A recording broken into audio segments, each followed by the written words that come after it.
ئەزان سڵاو خۆشحاڵین لە بەرنامەیەکتری ڕاڤە بە دیدارتان شاد دەبین. تەوەری بەرنامەکەمان هاوکاتە لەگەڵ ئەو ڕووداوە سیاسیە گەرمانەی کە لە عێراق ڕوەدەن، گفتوگۆەکەین لەبارەی دۆخی سیاسی لە عێراق بە میوانداری زۆر بەڕێز کاک شەنکار عەبدوڵڵا، سەرنووسەری ماڵپەڕی هەرێم نیوز، هاوکات چاودێری سیاسی. کاک شەنکار خۆشحاڵین و بەخێر بێت. کاک شەنکار، ئەوەی کە لە دۆخی عێراقای بینین بەتایبەت دۆخە سیاسیەکە سەرباری گۆڕانی کەش و هەوا بەرە و سارد بوون، بەڵام دۆخەکە هەر گەرمە و عێراق بۆتە ناوچەیەک بۆ ململانیە و یەکتر ڕەتکردنەوە و ئەنی سەرباریەوەی کە ئەمە زۆر جار تریش گفتوگۆی لەبارەوە کراوە کە عێراق خاوەنی کۆمەڵێک سەرەواتی گەورەیە، بەڵام عێراقیەکان هەمیشە لە مشەقەت و ناڕەحەتی گەورەیان و پرۆسی سیاسی بە زۆر لە زۆرەکان هەر ناکەوێتەوە سەرخەتی ئیشکردن، بە تایبەتیش لە دوای ئەو زنجیرە بڕیارەی کە دادگای بەناو فیدراڵی دەریکردن لەوەی کە بەردەوام کێشە بۆ هەرێمی کوردستان دروستەکەن، بەردەوام کێشە بۆ پێکاتەی سونە و پێکاتەکانی تری عێراق دروستەکەن و جۆرێک لە هەژمون خوازی و باڵەدەستی هەیە لە عێراقا کە بە جۆر لە زۆرەکان نەکەر ئارەزووی مەرکەزیەت، ئارەزووی دیکتاتۆرێتیشەکە. خوێنەوە جەنابەت بۆم دۆخە سیاسیە کە لە عێراق گوزەرێت چییە بەتایبەت لە گۆشەی کوردەوە، لەوەی کە کورد چۆن سەیری ئەم شانۆیە بکات و چۆن لەگەڵم هاوکێشە سیاسیە خۆی بگونجێنەوە دیفاع لە بەرژەوەندی و لە داخوازەکانی خەڵکی کوردستان بکات. سوپاس کاک سەربەست. بێگومان کە باسی عێراقەکەین ئەبێ بگەڕێینەوە نەچینەوە بۆ مێژوویەکی زۆر دوور، بگەڕێنەوە بۆ ساڵی 1920 لە دروستکردنی عێراقەوە لکاندنی ئەو پێکاتانە بە تایبەتی پێکاتەی کورد بە ناچاری بە عێراقەوە. لەبەرەوە هەر لە ئەساسا عێراق پێکاتنێک یان با بڵێن دروستبوونێکی هارمۆنی نەبوو یان هۆمۆجێن نەبوو بەگشتی، دۆخێکی دروست کرد کە بەردەوام بە درێژایی مێژوو فەرەزەن سونەکان باڵادەست بن و هەموو پێکاتەکانی کە وەکو شیعە و کورد بچەوسێننەوە. دواتریش لە با بڵێن لە مەرحەلەی ئەو گۆڕانکاریانەی کە کرا لە ساڵی 2023ەوە ئەم جارە ئاوکێشەکە جۆرێکی پێچەوانە بوو، ئەم جارە شیعە بووە باڵادەست و سونەیان چەوسانەوە و کوردیان چەوسانەوە لەگەڵی. لە هەردوو بارودۆخەکە کورد هەر چەوساوە بووە لە 21ەوە تا ئێستا. عێراق کۆمەڵێ کێشە و ململانەی گەورە هەیە لە دەرەوەی وڵاتەکە، تەسیری لەسەر ئەم وڵاتە هەیە، وای کردووە نەبێ بە وڵاتێک هاوڵاتیەکان، نەبێ بە وڵاتێکی مەدەنی. کاتێکە وڵاتێکی مەدەنیمان نەبوو، ئیتر هاوڵاتیەکان بێگومان یان با بڵێن دانیشتوانەکەی نابنە هاوڵاتی حەقیقی. هاوڵاتی حەقیقی ئەوەیە کە مافوەرکیان هەبێ بە شێوەیەکی دادپەروەرانە. بەڵام خۆتان نەزانن لە دوای ساڵی 2023ەوە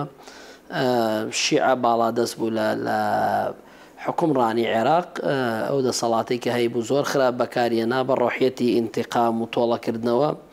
بەرامبەر بە سونە لە سەرەتاوە. دواتریش ئێستا بینن وا وردە وردە بەرامبەر بە کوردستان، بەرامبەر بە قەوارەی هەرێم وە لە ڕێگەی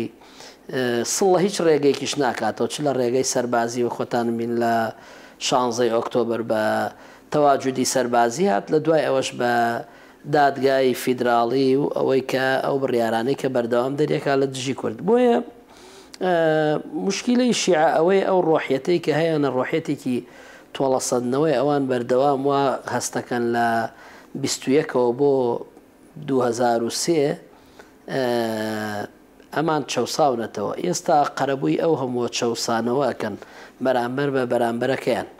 و آخر پێشهاتیش بڕیارێکی دادگای فیدراڵی بوو بە دوورخستنەوەی محەممەد حەلبوسی سەرۆکی پەرلەمان و گەورەترین کەسایەتی پێکاتەی سونە بە بیانووی سکاڵای کەسێکەوە کە پێشتر پەرلەمانتار بووە هەر لە لیستەکەی حەلبوسی خۆی. ئەمە کێشەیەکی گەورەیە لە عێراق ڕۆدا، ئەوەیە کە شیعە ئەوێت هەژمونی خۆی بە تەواوەتی بکە بەسەر عێراقاوە. ئەم هەژمونەش چۆنەی کات ئەبێ پاکتاوی سونە بکات، دواتریش کورد. ئێستا سونە دەمێکە دەستیان پێکردووە، کوردیش وا وردە وردە خەریکن بۆ ئەگەر زۆر وریان نەبین تەبا نەبین مەدڵنیایەوە ئەوەی بۆ سونە کردوێتی بەرامبەر بە کوردی شەیکە ئەتوانین بڵین چۆن بەرامبەر بە سونە کردوێت یعنی ڕەنگە مە پرسیاری ئەساسی بێ ئەگەر بیرتان بێ لە ساڵی 2012ەوە لە سەردەمی مالیکی و ئەم پاکتاوە دەستی پێ کردووە لە سەردەمی مالیکیەوە لە 2012 ڕافع عیساوی کە وەزیری دارایی بوو لە عێراق بە تۆمەتی تیرۆر و لەگەڵی تارق هاشمی کە جێگەری سەرک کۆمار بوو هەردووکیان بە تۆمەتی تیرۆر سزای دەستگیرکردنیان بۆ دەرچوو بەوەی کە هەڵاتن و وڵاتیان جێهێشت ئەمانە قوتبی سونە بوون لەو کاتە لە هەرە سەرە دیارەکانی سونە بوون دوای ئەوانیش ئەسیل و جێفی بە هەمان شێوە لە شەڕی داعشا بە بیانووی کەم تەرخەمی و هاتنی داعشوان خۆتان زان ئوسامن و جێفی برای سەرۆکی پەرلەمان بوو خۆشی پارێزگاری مووسڵ بوو ئەوانیشانی تقریبان سەری گەورەی سونەکان بوون کەوتنە وێزەی ئەوانیش هەتا بە ئێستا گەشت و ئەوە جگە لەوەی بە بەردەوامی پاکتاوی سونە کراوە لە دەستگا ئەمنیەکانە لە دەستگا هەواڵگریەکانە لە دام و دەستگاکانی دەوڵەتە یعنی لە پلەدارەکانیان ئەوانەی کە بە شێوەیە لە شێوەکان بچووکترین مەترسیان هەبوو بێ لەسەر شیعیان جۆرێک هەژمونیان هەبێ هەوڵیان داوە لەوانەیان داوە تازەترین عفو پێش حەلبوسیش لە دوای شەڕی داعشەوە سونەکان بە کۆمەڵی بیانوو یان بە بیانووی داعشەوە هاتنە منتیقەین شیعەکان بە بیانووی داعشەوە حەشدی شعبیان دروست کرد خۆتان زان بە فتوایەکی ئایەتوڵڵا سیستانی حەشدی شعبی دروست بوو حەشدی شعبی هاتنە ناوچە سونەکان سەرەتاوا هاتن وا دەرکەوتن کە بۆ هین هاتوون بۆ پاراستنی خەڵکەکە و لە ڕوبەڕووبوونەوەی داعش و لە تیرۆر و بەڵێ بۆ ڕێگری لە تیرۆرەوانە بەڵام لە دوای 2007 خۆتان زان داعشکا و ڕاگەیەنرا کە داعش جۆرێ بە شێوە لە شێوەکان کۆتایی هاتووە سونەکان چاوەڕێیان کرد کە شیعە بگەڕێنەوە سەربازەکانیان بگەڕێن بەڵامەوە نەگەڕانەوە یعنی ئەوان باسییان ئەوان هاتن وتیان ئێمە بە پێی یاسا هاتووینەتە منتیقانە ئێمە هێزێکی یاساین و خۆشتان زان حەشدی شعبی چۆن دروست بوو دواتر چۆن لە پەرلەمان بە یاسایی کرا و ئەوانە هەموو ئەوانەی کە بۆیان دوورین و دوجار هاتن دەستیان کرد بەسەر ناوچە سونیەکانە ئێسش لەوێن لایەزاریش لەوێن ڕۆڵی گەورەیان هەیە لە سەرکوتکردنی هێزە سونیەکان لە هەڵکوتانە سەر خەڵک لە زۆر شتیتر بەرامبەر بە سونەکان کەوای ئەمە سیاسەتێکی قوڵ و داڕێژراوە خۆشتان نەزان هیچ سیاسەتێک کە شیعەیکە لە عێراقدا ناڕێژرێ ئەوەی کە دای ڕێژێ دروستیەکە لە ئێرانەوەیەت و بە تایبەتی شەخصی قاسم سولێمانی هەتا مانی ئەو شخصی سەرەکی بوو لە داڕشتنی ئەو سیاسەتانەوە هەموو ڕێو شوێن و پلانەکان ئەو دایەناوە ئەمانی جێبەجێیانە کرد لا یەزال ئێستش ڕەنگە بە شێوەیەکی کە خەریکن وا خەریکن لەگەڵ سونە بە بەردەوامی نایڵن سەر بەرزکەنەوە هەر کەسێکیان فیگەرێک دەرەکەوێت لە ناویانە هەوڵی لە ناوبردن و پاکتاوکردنی یەکەن بە ڕێگەی جۆرا و جۆر ئەخیرینیش محەممەد حەلبوسی بوو کە سەرۆکی لیستی تەقەدوم بوو یان حزبی تەقەدوم و خاوەنی 36 کورسی پەرلەمان بوو لە عێراقا دەنگێکی زۆری هێناوە لەگەڵ هاوپەیمانەکەی کە عەزمی خەمیس خنجەر بوو بە هەردووکیان و 50 کورسیان هێناوە پێم وایە لە دوای سەدرەوە ئەوان دووەم گەورەترین قوارەی عێراق بوون و خۆشتان ئاگاداری ئەو کەین و بینن کە سەدر زۆرترین کورسیانە لە هەڵبژاردننی 2021 لەگەڵ هاوپەیمانی سونەکان کە عەزم و تەقەدوم لەگەڵ پارتی دیموکراتی کوردستان ویستیان حکومەت تەشکیلکەن بەڵام ئێران بە ئینی خۆی نەیهێشت بەو سیاسەتانەی کە گرتبوویە بەر لە دادگای فیدراڵیەوە بۆیان پینەکرا کە زۆرینەکەیان دیاری کرد کە بە شێوەیەک بێت و ئەوان شتێکیان دروست کرد بە ناوی یەکی پەکخەر و لێوە نەیانێشت مقتەدا سەدر حکومەت تشکیل کە تاوای لات سەدر وەڕەس بوو دواتر خۆیان ئیتاری تەنسیقی چوارچێوەی هەماهەنگی بە یەکەوە جارێکتر دانیشتنەوە حکومەتیان تشکیل کرد و پێکیانێنە سەرڕای ئەوەش کە حکومەتیان تشکیل کرد و ئێستاش ئەم حکومەتە هەر بەشێکە لە حکومەت وەکو حکومەت خۆی شخصێکی لاوازە هینێکی لاوازە یعنی کارەکتەری بڕیاردەر نییە يعني خەڵکان کەن لە دەرەوەی حکومت بڕیار لەسەر ئەم حکومەتەدەن لەسەر ئاراستەی سیاسی عێراقدەن ئەمانە مەترسیدارن ئەم ئاراستەیە بەشێکیان لە شیعەکان کە جێبەجێکرد و منەفیزی سیاسەتی ئێرانن ئێرانیەکانەیانەوێ هەژمونی شیعە بێت ئەوەی کە بەسەریان هاتووە لە 2000 لە 1920ەوە بەسەریان هاتووە جارێکتر تووشی ئەوە نەبن وە هەموو ئەوانە جارێکی کە هیچ هێزێک نەبێت لە عێراقا بتوانێت کێشە بۆ شیعەکان دروستکە و خۆشتانەزان عێراق ئێستا بە شێوەیە لە شێوەکان مستعمەرەی ئێرانە شەنکار دەست خۆش بێ بۆ ئەو سەدرە مێژوویە بەڵام ئێستا ئەوەی کە ئێستا خەر بۆ خۆشیعە خەریکە لە عێراقا بێتەوە بە کێشەیەکی گەورە بەڕاستی بۆ نمونە ئەگە سێری ناوچە سوننشینە عەرەبیەکان بکەین لە دیالەوە بۆ تکریت بۆ مووسڵ بۆ بەغدادی پایتەخت کە ئێستا بەشێکی زۆری بە شیعە کراوە ینی لەوە دەرچووە بەڕاستی کە ئەوان زیاتر بۆ نمونە ڕوبەڕووی قیادە سونەکان ببنەوە ڕاستە ڕوبەڕووی قیادە سونەکان بنەوە هەوڵێن ڕەمزەکانیان بشکێنن دووریان بخەنەوە پەرتەوازیان کەن بەڵام لەسەر ئاستە کۆمەڵایەتیەکەش هاتوون کە ناوچەی سونەنشینیان تووشی کێشەی گەورە کردووە بۆ نمونە لە هاتنی داعشا مووسڵیان وێران کردووە دیالەیان بە شێوە لە شێوەکان کردووە بە شیعە بەغدادی پایتەخت ئێسار بەدەستی شیعەکانەوەی و شیعەیەکی زۆریان لە ناوەڕاست و باشووری عێراق بۆ هێناوە ینی نیەتەکەن تەنها نیەتێکی سیاسی نییە بەڕاستی یانوێت دەست بۆ دیموگرافیاش برن و گۆڕانکاری گەورە بکەن و ئەمە زۆر جار لە کەرکووک و لە حەویجە و لە خانەقین و لە شنگار و لەوانش کورت و شیەوە بۆتەوە کە ژمارەیەکی زۆر لە عەرەبە هێنرێت هەوڵێن دیموگرافیای شوێنەکە بگۆڕن دەست بۆ مێژووکەی برن دەست بۆ دانیشتوانەکەی برن ینی لەم دۆخە خراپەیە کە شیعە بەم ئاراستە سیاسی خراپەیە ڕوە کورد چی بکە کورد چۆن بیر بکاتەوە کورد چۆن بەم تەوژمە بگرێت کە بەڕاستی لە دوای 2023ەوە لە دوایەوەی کە سونە بایکۆتی کرد لە پرۆسی سیاسی لە قۆناغیەکەمە بەشداری بکە لە عێراقا شیعە هەژمونێکی زۆر گەورەی هەیە و ڕەنگە گەورەترین بربەستیش ێستا لە بەردەمی هەرێمی کوردستان بێت کە هەرێمێکە هەیە هێزی پێشمەرگەی کوردستانی هەیە کۆمەڵی دامودە دەستگای فیدراالی و سربەخۆی هەیە ئەتوانێت کارەکانی خۆی ڕاپەڕێنێ ڕەنگە ئێستا هەرێمی کوردستان گەورەترین بربەست بێت لە بەردەم ئەو مەدەشیعەیە کە ئێوێ هەموو عێراق یەک پارچە کادووە خۆی تیا باڵە دەست بێت بێگومان من ناڵێم یعنی هەر لەسەر ئاستی فیگەرەکانە بەڵام کە من ئەڵێم فیگەرە سیاسیەکانیان بێگومان فیگەرەکان ڕەمزی ئەساسی ئەوانن مانەوەی سونەن و وجودی سونەن بۆیە ئەوان لە فیگەرەکان ئەگینا لە ڕێی دیموگرافیەوە بە دڵنیایە 100% وایە و خەریکی بە شیعەکردنی هەموو ناوچە سونیەکانن و ئەگەر بۆیان بکرێتەنانە بە کوردستانیش بە شیعەکەن و بە بەردەوام ئیشی تیاکەن کورد ئەبێت چی بکە کە ئەمە کورد لە من و تۆ باشترە زانێەوە ئەمە بەرنامە و پلانی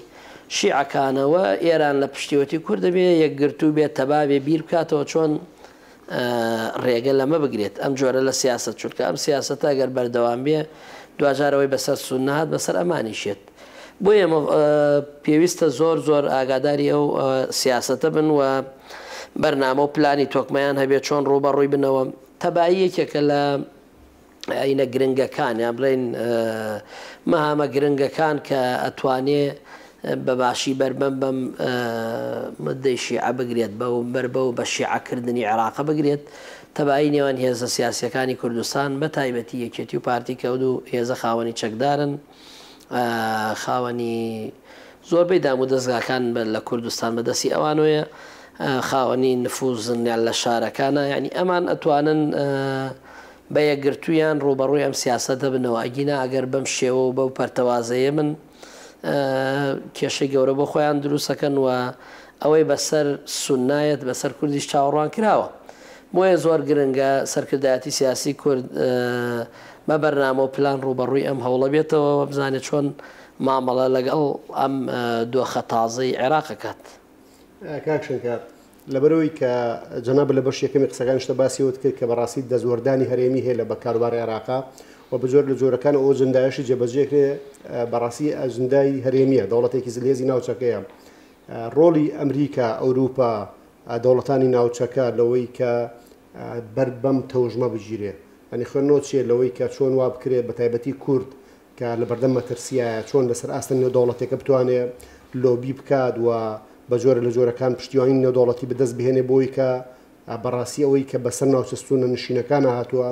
ئەوەی بەسەر ناوچەکانی مادەی 140 هاتووە کە ئێستا تعریب و کۆمەڵی ئێشکالاتی گەورە لەو ناوچانە ڕوبەڕووی کورد بووەتەوە چۆن بەربەم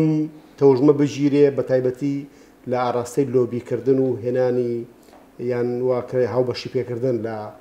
هێزەکە نێودەوڵەتەکان بە تایبەتیش ئەمریکا و فەڕەنسا و بەریتانیا و ئەو دەوڵەتانی کە لە ئەنجومەنی ئاسایشت و ڕۆڵی گەوریان هەیە لەوەی کە زۆر جار بۆ نمونە هەر لە گۆڕینی حکومش لە عێراقا لە ساڵی 2023 ئەوان ڕۆڵی گەوریان هەبووە و بەجۆر لە جۆرەکانی شتا ئێساوان حزوریان هەیە بەرژەوەندیان هەیە و ڕۆژهەڵاتی ناوەڕاستی هێشتا بۆ ئەمریکا بە تایبەتی خلیج عەرەبی بۆ ئەمریکیەکان بایەخی گەورەی هەیە و بە جۆرە لە جۆرەکان هەوڵی شێن کە هەژمونی رووسیا و چین لەم ناوچەیە کەم بکەنەوە کە ئێستا لە ڕووی بازرگانی حزورێکی باشیان هەیە خوێنەوە چێ لەوەی کە چۆن لە ڕێگەی لۆبیەکی نێودەوڵەتیەوە هاوبەشی بکرێت لە بەرگرتن لەم نەزعە شۆڤێنی کە شیعەکانی عێراق گرتویان تەبەر ڕۆڵی هاوپەیمانی نێودەوڵەتیان با بڵێن ئەمریکیەکان بەگشتی لە هەرێمی کوردستان دوو خوێندنەوەی بۆ کرێت